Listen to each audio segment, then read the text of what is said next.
At 10:23 a.m. on May 5th, 1945, atop the sheer cliffs of Hacksaw Ridge on Okinawa Island, Desmond Doss, a medic with the 307th Infantry Regiment, 77th Infantry Division of the U.S. Army, huddled at the edge of a bomb crater, his hands clamping down tightly on the abdominal wound of a wounded comrade. Blood gushed through his fingers, soaking the medic bag strapped to his chest. The shrill whine of bullets from Japanese Type 92 heavy machine guns whistled overhead, striking the rocks nearby and showering sparks. Shrapnel stung his cheeks. Not far away, the U.S. withdrawal order had been issued. Soldiers of the 307th Infantry Regiment scrambled down the only remaining half of the climbing net, clinging to the cliff face in disarray. Japanese grenade launcher rounds exploded one after another around the net, each blast accompanied by the screams and falling figures of soldiers. This was the bloodiest round of offensive and defensive exchanges during the Battle of Hacksaw Ridge. Pinned down by relentless Japanese fire and tunnel fortifications, U.S. forces suffered heavy casualties and were forced to temporarily abandon their positions and fall back. In the chaos, no one noticed that this medic, who had always refused to carry any firearms, did not retreat with the main force. Instead, he stayed behind on the cliff face that had been reoccupied by Japanese troops. Around him lay 75 critically wounded comrades, unable to move on their own. Some with broken arms, others with shattered legs, some with shrapnel piercing their chests. Every single one of them groaned in agony, at risk of being executed by the incoming Japanese mopping-up patrols. Desmond Doss glanced down at the dying soldier beneath him, pulled a roll of tourniquet from his medic bag with his left hand, while his right hand still pressed firmly on the wound. A hoarse voice escaped his throat. "Hang on, I'm getting you out of here." No sooner had the words left his mouth than a Japanese grenade landed less than 3 meters away, its fuse sputtering with smoke and emitting a hissing sound. Without a moment's hesitation, Doss lunged forward, shielding the comrade with his own back, and at the same time stretched out his right foot, kicking the grenade forcefully into the ravine beside them. The grenade exploded in the gully, the shock wave throwing him to the ground, and blood instantly trickled from the corner of his mouth. He paid no heed to wiping away the blood. Instead, he scrambled back to his comrade, checking if the wound had worsened from the impact, then quickly wrapped the tourniquet around the soldier's waist to reinforce the bandage. By this time, Hacksaw Ridge had been transformed into a living hell. Japanese machine gun nests were scattered across every corner of the cliff face.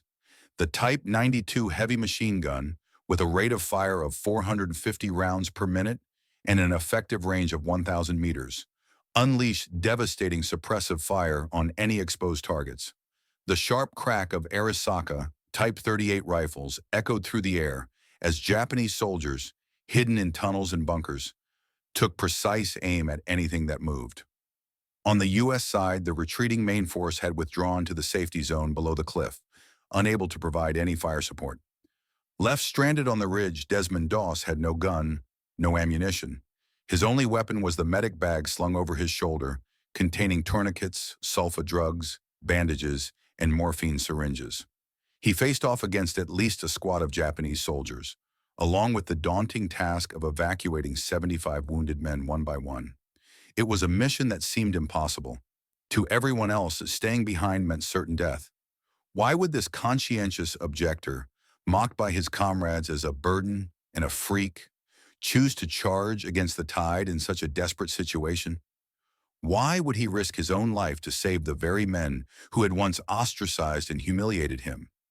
To answer these questions, we must turn back the clock to before this ferocious battle, to the very beginning of Desmond Doss's military service. But for now, the crisis on Hacksaw Ridge raged on. Having just treated the soldier with the abdominal wound, Doss heard a faint cry for help in the distance. He crawled forward, using rocks and bomb craters for cover, inching his way toward the sound. Japanese search parties had already begun patrolling the cliff face. The crunch of leather boots on gravel grew closer and closer. Doss held his breath, lying prone behind a massive boulder, peering through a crack to watch the Japanese movements. 2 Japanese soldiers, armed with Arisaka rifles, scanned their surroundings vigilantly, shouting orders in a language Doss could not understand. Every now and then, they prodded the bodies of fallen soldiers with their bayonets to check for signs of life. Doss's heart raced in his chest. His right hand clenched a morphine syringe, the only item in his possession that could even remotely be used for self-defense, though he knew it would be useless against the Japanese troops. Fortunately, the soldiers did not spot him.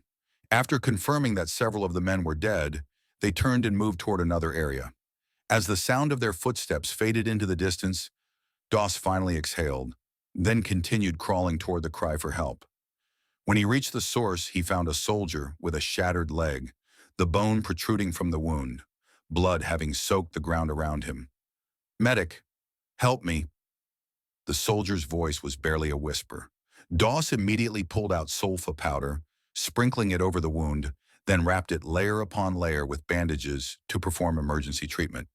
He then tried to lift the soldier onto his back, but the man's weight combined with his own gear made it impossible to move. Doss glanced around and spotted the half-destroyed climbing net. Its ropes were made of high-strength nylon, and though frayed, sections of it were still anchored to the cliff face. A plan sparked in his mind. He crawled over, tearing off a relatively intact length of rope, then returned to the soldier, securing the netting firmly under his armpits to make an improvised sling. Next, he made his way to the cliff edge, grabbed the rope with both hands, and began lowering the soldier down slowly. For every meter he descended, he paused to check the rope's stability, all the while keeping a wary eye out for Japanese fire. Japanese heavy machine guns opened fire again, bullets striking the rock face beside him, sending shards flying in all directions. Doss was forced to stop, pressing his body tightly against the cliff until the barrage subsided before resuming the descent. It took him a full 20 minutes to safely lower the soldier to the U.S. positions below. When his comrades on the ground saw Doss lowering a wounded man from the cliff, they were stunned into silence. They had assumed all the men left behind were dead. Never in their wildest dreams did they expect this gun-hating freak to venture back alone to save lives. An officer shouted up to him, "Doss, get down here! It's too dangerous up there!" Doss did not reply. He simply waved to the men below, then turned and began climbing back up the cliff. He had more lives to save. 74 more men were counting on him. By this point, he was utterly exhausted, his arms aching from exertion, the wound at the corner of his mouth throbbing with pain. Yet his eyes blazed with unwavering resolve. He knew that every minute wasted could mean the loss of another comrade's life. He readjusted his medic bag, checked his remaining supplies of medicine and bandages, then set off once more on his stomach, searching for the next man in need of rescue. The wind on Hacksaw Ridge carried the stench of gunpowder and blood, stinging his face. In the distance, Japanese artillery continued to pound U.S. positions, explosions reverberating one after another. Close by, the groans of wounded comrades, the shouts of Japanese soldiers, and the whistle of incoming bullets merged into a symphony of despair on the battlefield. And in the midst of this chaos, Desmond Doss, the unarmed medic, played a hymn to life. He had no idea how long he could keep going, no idea if he would be lucky enough to dodge Japanese fire the next time, no idea if he would ever leave this place alive. But he did not falter, he did not give up. There was only one thought in his mind: save one more. Just one more. This single conviction sustained him as he embarked on a life-or-death rescue mission across the death-shrouded cliffs of Hacksaw Ridge. Behind this extraordinary act of courage lay his unwavering religious faith, his dedication to the oath of a healer, and his unique interpretation of the word bravery. Once he had been branded a coward for refusing to carry a gun, a troublemaker by his superiors, even facing the threat of a court-martial. But at this moment, with his actions, he began to change the minds of everyone around him. Yet he had no time to dwell on this. Before him lay 74 more comrades waiting to be saved. Beneath his feet, a sheer drop of thousands of feet. All around him, lethal enemy fire. The rescue mission had only just begun. Japanese search parties continued to patrol the cliffs, their discovery of him imminent. He had to move faster, to save as many men as possible before the Japanese found him. Taking a deep breath, he pushed aside his exhaustion and fear, then crawled forward again, toward the sound of the next groan of pain. Rocks scraped his knees and elbows, drawing blood that mixed with the dirt and the blood of his comrades, turning his uniform into a tattered, filthy mess. But he paid it no mind, his sole focus on finding the wounded. For each man he found, he first assessed his injuries, administered emergency care, then bound him with rope and carefully lowered him down the cliff. On occasion, when he encountered a soldier with particularly severe injuries who could not be lowered via the sling, he would hoist the man onto his back and inch his way down the cliff using the rock protrusions. The process was agonizingly slow, every step fraught with peril.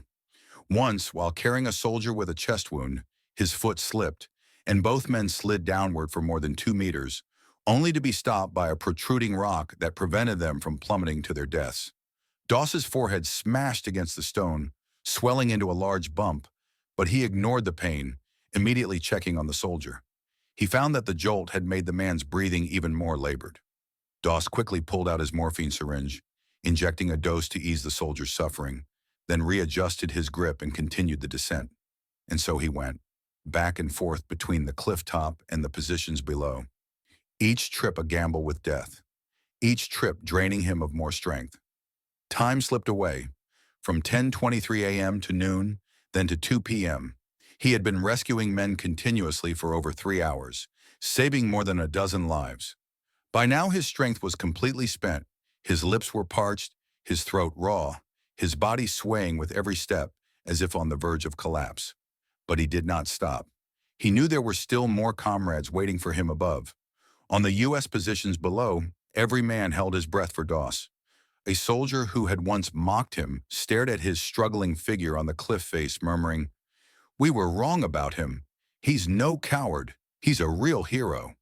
Officers scrambled to redeploy their forces, attempting to organize covering fire to buy Doss more time. They concentrated several Browning M1919 machine guns, directing suppressive fire at Japanese positions. Though unable to completely neutralize the enemy's firepower, it provided Doss with precious moments to catch his breath. Taking advantage of the cover, Doss accelerated his rescue efforts. His movements grew more efficient, the process of treating wounds, tying ropes, and lowering the wounded becoming second nature. But danger followed close behind. The Japanese, realizing that someone was rescuing the wounded, redirected more of their fire toward his location. A grenade launcher round landed mere meters away, the shock wave throwing him into the air. He crashed to the ground, his vision darkening, and he nearly lost consciousness. He struggled to his feet, a sharp pain tearing through his chest. His ribs were likely broken. But he had no time to examine his own injuries. Gritting his teeth, he pressed on with the rescue. He knew he could not afford to fall. If he did, the wounded men above would have no hope left. By 4 p.m., he had saved over 50 lives. At this point, the Japanese search party finally spotted him, closing in from all directions. 2 soldiers advanced toward him, rifles raised, shouting, "Die, die," in broken English. Doss was in the middle of treating a soldier with a leg wound, with no time to escape. He stared at the approaching Japanese troops, his mind free of fear, focused solely on one goal, getting this soldier to safety. Just as the soldiers were about to reach him, he suddenly lifted the wounded man and leaped into a nearby bomb crater. Bullets struck the spot where he had just been, kicking up clouds of dust. Doss huddled in the crater, clutching the soldier tightly, daring not to make a sound. The Japanese searched the area around the crater, their footsteps growing louder and louder. Doss held his breath, waiting for the right moment. When one of the soldiers reached the edge of the crater and leaned down to look inside, Doss suddenly lashed out with his foot, striking the man's calf. The Japanese soldier lost his balance and tumbled into the crater. Before he could react, Doss snatched the rifle from his hands and pushed him roughly out of the crater. The other soldier, seeing his comrade thrown out, immediately opened fire. Doss grabbed the wounded man, scrambled out of the crater, and ran toward the cliff face. He knew the rifle was useless to him. He had no desire to use it, nor did he know how. He had only taken it in a desperate bid to defend himself. Now he discarded it on the ground and continued his dash for the cliff. Climbing back up the rocks, he secured the soldier with the rope once more and began lowering him down. The men below watched the heart-stopping scene unfold, erupting into cheers. They had never imagined that this medic, who refused to carry a gun, could fend off Japanese soldiers with his bare hands. After safely delivering the soldier to the ground, Doss did not pause for a moment. he immediately began climbing back up the cliff. Fewer than 20 wounded men remained above. His strength was completely depleted. Every breath sent a searing pain through his chest, his vision blurring at the edges. But still, he pressed on, crawling forward step by step. The sun dipped below the horizon, its final rays painting the cliffs of Hacksaw Ridge a blood-red hue, merging with the bloodstains on the battlefield. Doss's figure seemed tiny against the vast expanse of the cliff, yet his actions shook every man who witnessed them. He was like a beacon in the darkness of war, guiding his desperate comrades toward the light of survival. He had no idea how much longer he could hold on, but he knew that as long as he had breath left in his body, he would never give up. The life-or-death rescue mission on the cliffs of Hacksaw Ridge continued, and the legend of this unarmed medic had only just begun. Why did he possess such unwavering conviction? Why was he willing to sacrifice his own life to save the very men who had once hurt him? The answers lie in his childhood, in his deep-rooted religious faith. Desmond Doss was born on February 7, 1919, in Lynchburg, Virginia, to a humble family. His father, William Doss, was a veteran of World War I who had turned to alcohol after the war to cope with his trauma, leading to frequent conflicts within the family. His mother, Bertha Doss, was a devout Seventh-day Adventist who upheld the core tenet of "thou shalt not kill" and instilled pacifist ideals in Doss from a young age. Doss's childhood was shaped by his father's drunken rages and his mother's religious teachings. At the age of 10, he witnessed a terrifying scene. His father, intoxicated, got into a quarrel with his uncle and raised a shotgun to shoot him. The young Doss rushed forward, clinging to his father's legs with all his strength, narrowly preventing a tragedy. This moment left an indelible mark on his heart, reinforcing his mother's belief in the sanctity of life. From that day on, he resolved never to touch a gun, never to take another human life. After graduating from high school, Doss apprenticed at a local hospital, studying nursing. He was a diligent and responsible worker, patient and attentive to his patients, quickly mastering solid medical skills. This experience gave him a first-hand understanding of what it meant to save lives, laying the groundwork for his future career as a combat medic. On December 7, 1941, Japan launched a surprise attack on Pearl Harbor, drawing the United States into World War II. A wave of patriotism swept the nation. Young men flocked to enlist, eager to serve their country on the battlefield. At 22 years old, Doss watched the news of war casualties unfold in the newspapers, his heart torn with conflict. He believed in his country's cause of defending peace and wanted to contribute to the war effort, but his mother's teachings and his childhood experience made it impossible for him to carry a weapon or take a life. After much deliberation, Doss made a decision. He would enlist in the army, but refuse to carry any firearms, volunteering to serve as a combat medic, saving lives on the battlefield instead of ending them. In April 1942, Doss officially joined the U.S. Army, assigned to the 307th Infantry Regiment, 77th Infantry Division. However, his decision sparked immediate controversy. In the military camp, refusing to carry a gun was seen as a sign of cowardice, earning him the hostility and ridicule of his comrades. On the training ground, while other soldiers practiced shooting and disassembling weapons, Doss could only stand by and organize his medic bag. His fellow soldiers would deliberately throw his supplies on the ground, calling him a coward, a freak, a liability on the battlefield. Some even went out of their way to harass him during training, knocking him over during obstacle courses, hiding his gear during midnight roll calls. Faced with this constant ostracism and humiliation, Doss remained silent. He did not argue or fight back. He simply picked up his discarded medic bag, repacked his supplies, and continued with his training. He knew that words would not change others' opinions. Only actions could prove his worth. But the trouble did not end there. His superiors were equally displeased with his special demands. Lieutenant Colonel Jack Glover, his company commander, called Doss into his office, ordering him to obey military discipline and carry a gun during training. "Doss, this is the Army, not a hospital," Colonel Glover said sternly. "On the battlefield, if you don't kill the enemy, they'll kill you and your comrades." Doss looked up, his eyes filled with resolve. "Sir, I am willing to serve my country, willing to lay down my life to protect my brothers in arms." But I cannot violate my faith. I cannot take a life. As a medic, I will do everything in my power to save every life on the battlefield. Seeing that Doss was unyielding, Colonel Glover attempted to have him discharged from the Army on charges of disobeying orders. But Doss's medical skills were far superior to those of other recruits, and the Army was in desperate need of qualified medics. The discharge request was ultimately rejected. Subsequently, his superiors resorted to various tactics to force him to compromise. They assigned him to the most grueling tasks, cleaning the camp's latrines and garbage, deliberately cutting his rations. During night sentry duty, they posted him in the most remote and dangerous areas. But none of this shook Doss's resolve. He still refused to carry a gun while diligently completing every task assigned to him, no matter how menial or degrading. Even cleaning latrines, he did so with meticulous care. In May 1943, as the unit prepared to deploy overseas, his superiors pressured him once again, demanding that he carry a gun for the mission. Doss still refused. This time, his superiors formally charged him with gross insubordination and brought him before a court-martial. At the trial, prosecutors accused Doss of refusing to obey orders, undermining military discipline, and damaging morale, demanding that he be imprisoned and dishonorably discharged from the Army. Doss's defense attorney argued that his actions were a legitimate exercise of his religious beliefs, protected by the U.S. Constitution.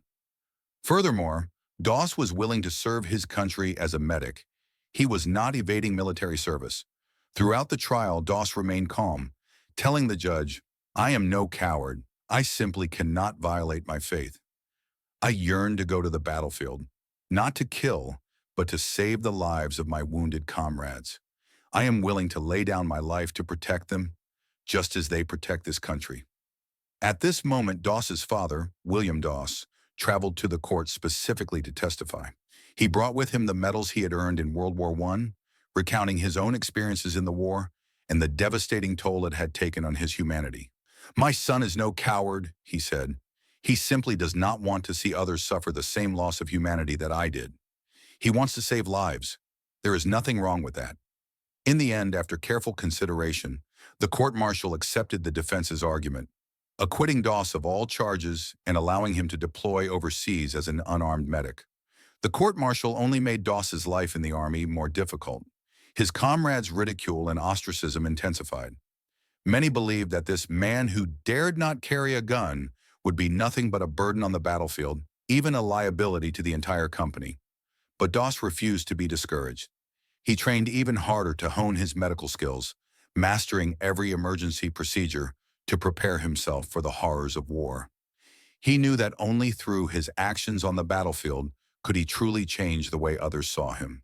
In 1944, Doss deployed to the Pacific Theater with the 77th Infantry Division, participating in the battles of Guam and Leyte. In both campaigns, he demonstrated exceptional medical expertise and extraordinary courage. He always charged at the front lines of the fighting, moving through a hail of bullets and artillery fire to rescue wounded comrades.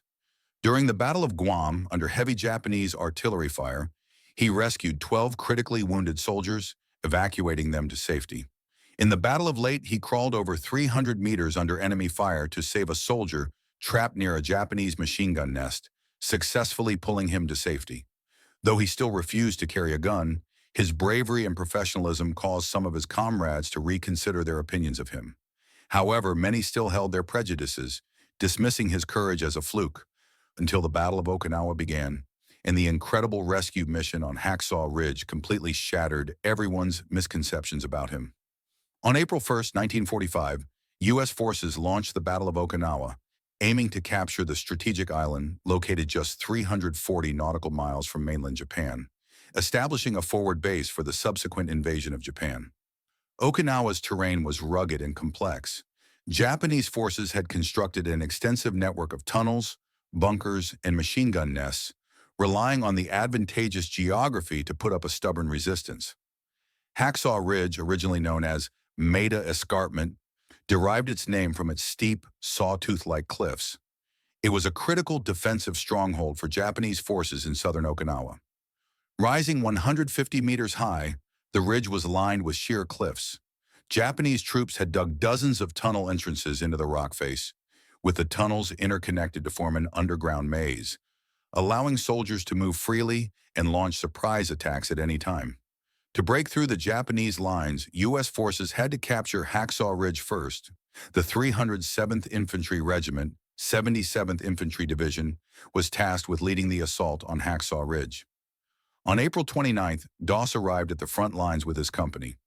By this time, U.S. forces had already launched several attacks on the ridge, but each attempt had been repelled by fierce Japanese resistance, resulting in heavy casualties. Witnessing the carnage on the front lines only strengthened Doss's resolve. He would save as many lives as possible on the battlefield. On May 4th, the company received orders to launch another assault on Hacksaw Ridge. The attack began at 4 a.m. U.S. artillery unleashed a devastating bombardment on the ridge, after which soldiers began climbing up the cliff face using the climbing nets. Doss, carrying a heavy medic bag, followed in the middle of the formation, ready to treat the wounded at a moment's notice. Japanese artillery soon zeroed in on the climbing nets, bullets and artillery rounds raining down on the U.S. soldiers. Many men were shot and fell to their deaths before they even reached the halfway point of the climb. As he climbed, Doss watched his comrades falling around him and immediately stopped to render aid.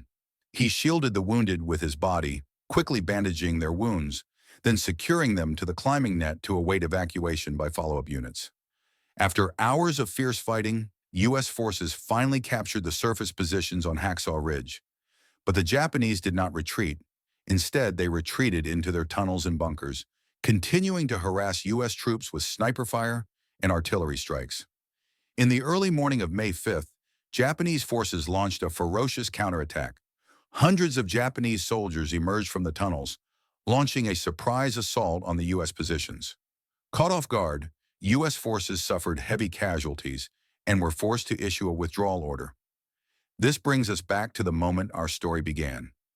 10:23 a.m. on May 5th, 1945, atop the cliffs of Hacksaw Ridge, Desmond Doss was left stranded behind enemy lines, embarking on his awe-inspiring mission of rescue.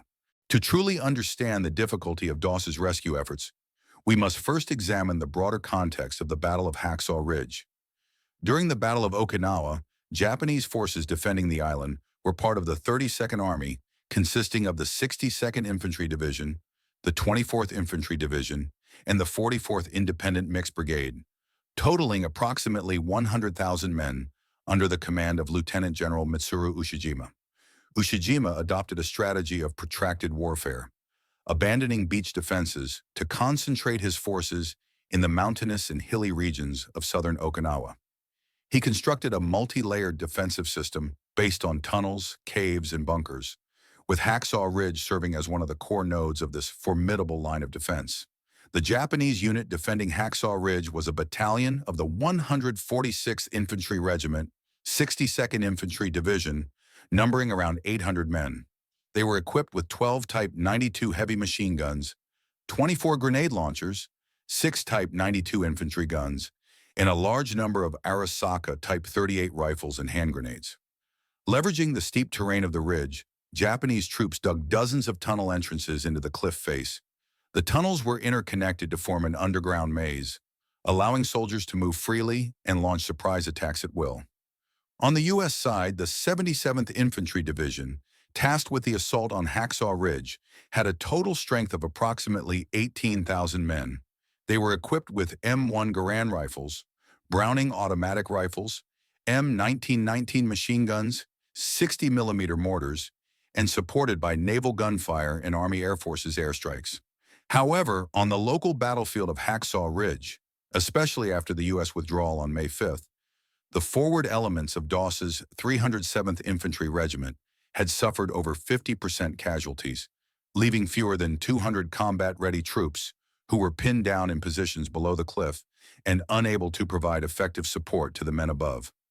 Left stranded on the ridge, Doss faced a triple predicament: overwhelming enemy numbers, withering firepower, and complete isolation from friendly forces. As the sun dipped below the horizon completely, Hacksaw Ridge was engulfed in darkness. Only the occasional flicker of fire from Japanese tunnel entrances and the flash of exploding artillery rounds illuminated the blood-soaked battlefield. The temperature plummeted at night. Doss's uniform was already soaked through with sweat, blood, and dirt, and the cold wind cut through him like a knife, causing him to tremble uncontrollably. But he had no time to warm himself. Instead, the darkness became his greatest ally. Under the cover of night, he accelerated his rescue efforts. He pulled out a flashlight from his medic bag, covering it with a piece of tattered cloth to dim the beam, using it to search for the wounded. For each man he found, he first called out softly to confirm that he was conscious before administering emergency care. For those who had lost consciousness, he checked their pulse and breathing to ensure they still had vital signs before applying bandages. Rescuing under the cover of night offered greater concealment, but it also brought new dangers. Japanese sentries patrolled the cliff face, their flashlight beams sweeping through the darkness. Discovery meant certain death under a hail of enemy fire. Once, while Doss was bandaging a soldier with a head wound, he suddenly heard the sound of approaching footsteps and the beam of a Japanese flashlight. He immediately turned off his own flashlight, lying prone on top of the wounded soldier to shield him from view. The Japanese sentry's flashlight beam swept over their hiding spot. Doss could hear the pounding of his own heart in his ears. Fortunately, the night was dark enough that the sentry did not spot them, passing by without hesitation. Only when the sound of the sentry's footsteps faded completely did Doss breathe a sigh of relief and resume bandaging the wound. To improve his efficiency, Doss developed a more streamlined rescue process. He first conducted a rapid patrol of an area, marking the location of all wounded men, then prioritized those with severe injuries but still showing signs of life. For those with lighter wounds who could wait a short time, he left behind doses of morphine and bandages, instructing them to perform basic self-treatment while waiting for further rescue. The supplies in his medic bag dwindled rapidly. To conserve resources, he washed and reused soiled bandages, dividing sulfa powder into precise small portions to sprinkle over each wound. By 2 a.m., Doss had rescued over 60 wounded men. He had been working continuously for 16 hours, without a single bite to eat or a drop of water to drink. His body was on the verge of total collapse. His eyes were bloodshot, his vision blurred, his hands trembling uncontrollably from exhaustion. Even the simple act of untying a bandage became a Herculean task. But still, he refused to stop. He knew that fewer than 20 wounded men remained above, waiting for him. Just then, he heard the sound of labored breathing. Crawling toward the noise, he found an officer with a chest wound. It was none other than Lieutenant Colonel Jack Glover, the man who had once harassed and belittled him. Colonel Glover had a piece of shrapnel embedded in his chest, his breathing shallow, his face ashen with pain. When he saw Doss, his eyes filled with surprise and remorse. "Doss, I'm sorry. I was wrong about you," Colonel Glover whispered weakly. Doss did not reply. Instead, he knelt down to carefully examine his wound. The shrapnel was embedded too deeply to be removed safely. He could only stop the bleeding and apply a bandage. Doss gently cleaned the debris from around the wound, sprinkled on sulfa powder, then wrapped the chest tightly with bandages to stem the bleeding. He then pulled out his last dose of morphine, injecting it into the colonel. "Hold on, sir. I'm getting you down." Doss's voice was hoarse but unwavering. Colonel Glover shook his head weakly. "Don't worry about me. There are other men. Save them first." Doss did not respond. Instead, he secured the rope under the colonel's armpits. Due to the severity of Glover's injuries, he could not be lowered like the other wounded men. Doss had no choice but to hoist him onto his back and inch his way down the cliff face using the rock protrusions. The sharp rocks cut into Doss's palms and knees, drawing blood. But he did not feel the pain. His mind was focused on one thing: getting Colonel Glover to safety. Just as they were about to reach the U.S. positions below, a Japanese heavy machine gun suddenly opened fire on them, bullets whistling through the air. Doss immediately shielded Glover with his body, pressing both of them against the cliff face and freezing in place. Bullets struck the rock beside them, showering them with shrapnel. Taking advantage of the brief lull as the machine gun reloaded, Doss slung Glover over his shoulders and, summoning his last reserves of strength, jumped off the cliff, landing safely in the U.S. positions below. As his comrades rushed forward to catch them, Doss's strength finally gave out. His vision darkened, and he lost consciousness. The men immediately rushed Doss and Colonel Glover to the aid station for emergency treatment. Examinations revealed that Doss had numerous cuts and bruises, 2 broken ribs, a deep gash on his right hand that exposed the bone, and severe dehydration and electrolyte imbalance. Thanks to Doss's timely treatment, Colonel Glover survived his injuries and made a full recovery. When Doss regained consciousness, it was 10 a.m. on May 6th. Opening his eyes, he found himself surrounded by his comrades, their gazes no longer filled with mockery or hostility, but with admiration and gratitude. A fellow soldier handed him a cup of water, his voice choked with emotion. "Thank you, Doss. You saved us all." Doss smiled weakly. "Did we get all the wounded out?" An officer standing beside him nodded. "Every last one. 75 men. You've performed a miracle." 75 lives saved. The number sent shockwaves through the entire 77th Infantry Division. An unarmed medic, stranded behind enemy lines on a Japanese-held cliff for 16 hours with no fire support and dwindling supplies, had single-handedly rescued 75 critically wounded men, a feat unparalleled in U.S. military history. Doss's heroic actions not only saved 75 lives, but also boosted U.S. morale to unprecedented heights. The soldiers who had once mocked him flocked to his hospital bed to apologize. When Colonel Glover regained consciousness, the first thing he did was seek out Doss, saluting him with a crisp military salute. "Doss, you are the bravest soldier I have ever known. I apologize for my earlier treatment of you." Doss shook his head. "Sir, we were all fighting for the same cause. There is no need for apologies." On the afternoon of May 6th, U.S. forces reorganized their troops and launched a new offensive on Hacksaw Ridge. This time, the soldiers fought with renewed vigor and determination, inspired by Doss's courage and sacrifice, launching a fierce assault on the Japanese positions. Though his injuries had not yet healed, Doss refused to stay behind. He strapped on his medic bag once more and followed his unit back up Hacksaw Ridge. In the subsequent fighting, he continued to brave enemy fire to rescue wounded comrades, using his expertise and bravery to save lives time and time again. On June 21st, U.S. forces finally captured Hacksaw Ridge in its entirety, completely breaking through the Japanese defensive line in southern Okinawa. The Battle of Hacksaw Ridge cost U.S. forces approximately 2,000 casualties, while Japanese forces suffered around 700 dead. Amidst the carnage of this brutal battle, Doss's rescue mission became a symbol of hope and courage for every U.S. soldier fighting on Okinawa. It is worth noting that Doss's only tools for this incredible rescue were lengths of rope torn from the climbing net and his own 2 hands. He had no protective gear, no weapons, yet through sheer willpower and determination, he achieved the impossible.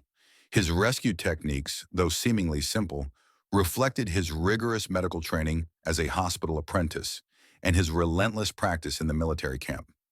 His calmness and decisiveness in the face of enemy fire stemmed from his unwavering faith and his single-minded determination to save one more. During the entire Battle of Okinawa, Doss rescued over 100 wounded men. His heroic deeds spread rapidly through word of mouth among his comrades and official military reports, reaching every corner of the Pacific Theater and even back to the U.S. mainland. People were stunned by the story of this unarmed hero who redefined the meaning of bravery through his actions. Bravery was not about wielding a gun and fighting valiantly on the battlefield. It could also mean upholding one's faith and saving lives with compassion.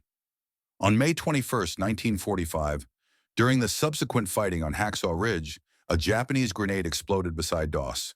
Shrapnel tore through his left leg, and the shockwave caused severe damage to his lungs. His comrades immediately carried him off the battlefield, rushing him to a rear hospital for emergency treatment. After undergoing urgent surgery, Doss survived, but his left leg was left permanently disabled, and the damage to his lungs left him with breathing difficulties for the rest of his life. His injuries forced him to retire from active military service, bringing an end to his time on the battlefield. On August 15, 1945, Japan announced its unconditional surrender, marking the official end of World War II. At the time, Doss was undergoing rehabilitation treatment at a hospital in the U.S. mainland. When he heard the news of the war's end, he did not cheer or celebrate. Instead, he simply said quietly, "I hope no one ever has to endure this kind of suffering again." After the war, Doss's story gained even wider recognition. Major General Andrew Bruce, commander of the 77th Infantry Division, personally submitted an application to the U.S. Army headquarters, nominating Doss for the Medal of Honor, the highest military decoration awarded by the United States, reserved for soldiers who display extraordinary courage and self-sacrifice in combat. Prior to this, no conscientious objector had ever received this prestigious award. On October 12, 1945, U.S. President Harry S. Truman personally presented Desmond Doss with the Medal of Honor at the White House. Taking Doss's hand, President Truman said with deep emotion, "Sergeant Doss, you are a credit to the United States. Your actions on the battlefield have transcended the very definition of courage. You have used your life to embody what it means to have faith and to fulfill one's duty." Doss stood tall in his military uniform, his left leg still causing him pain, but his posture unyielding. He accepted the Medal of Honor and saluted the President with a crisp military salute. "Mr. President, I only did what I was duty-bound to do. Everything I did was to save lives. It is my faith and it is my mission." At that moment, the man once mocked by his comrades as a coward became a hero revered by the entire nation. But Doss did not let fame go to his head. After the war, he chose to return to a quiet, ordinary life. He went back to his hometown of Lynchburg, Virginia, to continue working as a nurse, caring for war veterans and ordinary patients alike. He declined most interview and speaking invitations, preferring to spend his time quietly with his family, living a life of humility and simplicity. It was not until his later years that, persuaded by his family and former comrades in arms, he occasionally agreed to interviews to share his experiences on the battlefield. His purpose was never to boast about his own achievements. Instead, he hoped that his story would spread the message of the sanctity of life and advocate for world peace. Next, let us analyze the factors that led to the outcome of the Battle of Hacksaw Ridge and the strategic value of Doss's rescue mission from both tactical and strategic perspectives. From a tactical standpoint, the Japanese defensive system on Hacksaw Ridge was incredibly sophisticated. Leveraging the steep terrain and tunnel fortifications, they maximized the effectiveness of their firepower. The long-range suppressive fire of the Type 92 heavy machine guns, the close-range strikes of grenade launchers, and the surprise attacks launched by soldiers from tunnels repeatedly thwarted U.S. offensive attempts. However, the Japanese defense also had fatal flaws. While the tunnel fortifications provided excellent concealment, their narrow, cramped spaces and poor ventilation caused Japanese soldiers' combat effectiveness to decline sharply over time. Furthermore, the Japanese adopted a fight-to-the-death strategy, refusing to surrender, which resulted in extremely high casualty rates and made it impossible to replenish their forces in a timely manner. On the U.S. side, though initial offensive attempts ended in failure, they quickly adjusted their tactics. They utilized the firepower advantage of naval warships and Army air forces to launch precision strikes on Japanese tunnel fortifications, while organizing small unit infiltration operations to eliminate Japanese machine gun nests one by one. Doss's rescue mission played a crucial tactical role. The 75 wounded men he saved were mostly experienced soldiers. After recovering from their injuries, they returned to the battlefield, replenishing U.S. troops' strength and enhancing the unit's combat effectiveness. More importantly, his actions boosted U.S. morale immeasurably, making soldiers realize that even in the most dangerous of battlefields, someone would risk everything to save them. This spiritual strength was more powerful than any weapon. From a strategic perspective, the Battle of Okinawa was the last large-scale amphibious landing campaign of the Pacific War. Capturing Okinawa meant that U.S. forces had gained a forward base for the invasion of mainland Japan. As a core defensive node in southern Okinawa, the fall of Hacksaw Ridge directly impacted the entire course of the Battle of Okinawa. After capturing Hacksaw Ridge, U.S. forces completely broke through the Japanese defensive line in southern Okinawa, laying the foundation for the subsequent capture of the entire island. Doss's rescue mission indirectly accelerated the progress of the Battle of Hacksaw Ridge, contributing significantly to the ultimate U.S. victory in the Battle of Okinawa. In terms of technological advantages and intelligence capabilities, U.S. forces held a clear edge in weaponry. The M1 Garand rifle outperformed the Japanese Arisaka Type 38 rifle in both rate of fire and firepower. The Browning automatic rifle provided sustained suppressive fire. The large-caliber naval guns of U.S. warships could deliver devastating blows to Japanese defensive fortifications. In contrast, Japanese weapons and equipment were relatively outdated, with insufficient heavy weaponry to engage U.S. forces head-on. In terms of intelligence, U.S. forces had cracked Japanese military codes, gaining insight into Japanese troop deployments and battle plans, which provided strong support for the formulation of offensive strategies. Due to code breaking by the U.S., Japanese intelligence was severely compromised, leaving them in a state of passive defense throughout the campaign. The historical significance of Doss's rescue mission extends far beyond saving 75 lives. It lies in his redefinition of bravery in the context of war. In traditional perceptions of warfare, bravery is associated with wielding a gun, fighting heroically, and seizing enemy positions. But Doss's actions demonstrated that bravery could also mean upholding one's faith, adhering to one's principles, and saving lives on the battlefield.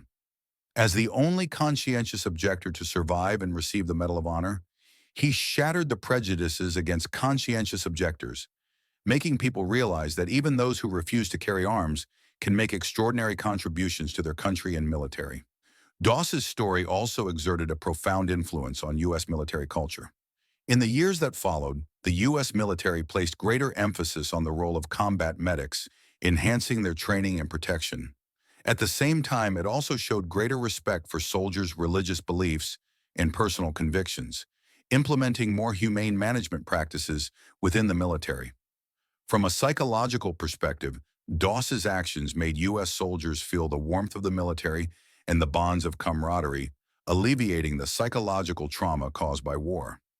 For Japanese forces, Doss's rescue mission also made them realize that U.S. soldiers possessed not only formidable combat power, but also unwavering faith and humanitarian spirit, which to some extent undermined the psychological defenses of Japanese troops.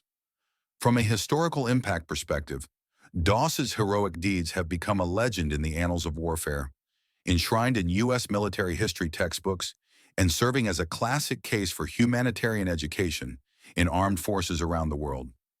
His story was adapted into the film Hacksaw Ridge, which was released globally, introducing the tale of this unarmed hero to audiences everywhere and spreading the message of peace and hope.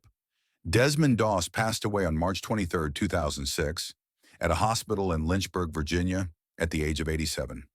His death was mourned by countless people around the world. The U.S. military held a grand funeral for him, interring him at Arlington National Cemetery, where he rests alongside the heroes who sacrificed their lives for their country. Desmond Doss's life was one of unwavering faith and dedication to saving lives. Through his actions, he proved that even in the brutality of war, the light of humanity will never be extinguished. With his unarmed stand, he embodied the duty of a healer and the responsibility of a soldier. His story will be remembered forever, serving as an enduring source of inspiration for future generations to pursue peace and uphold their beliefs. The story of Desmond Doss comes to an end here. This unarmed hero, through his gentle perseverance, wrote a chapter of human kindness amidst the horrors of war. Every time we look back on this piece of history, we cannot help but marvel. True strength lies never in conquest and destruction, but in doing everything in our power to protect life. May this story touch your heart as well, and may we always remember those who held fast to their compassion in the midst of war. If you enjoyed today's content, don't forget to like, comment, and share. Pass this heroic tale on to more people. Feel free to leave your thoughts on Doss's deeds in the comments section, or let us know which other World War II legends you would like to learn about. Subscribe to our channel for more fascinating historical insights. We'll see you next time.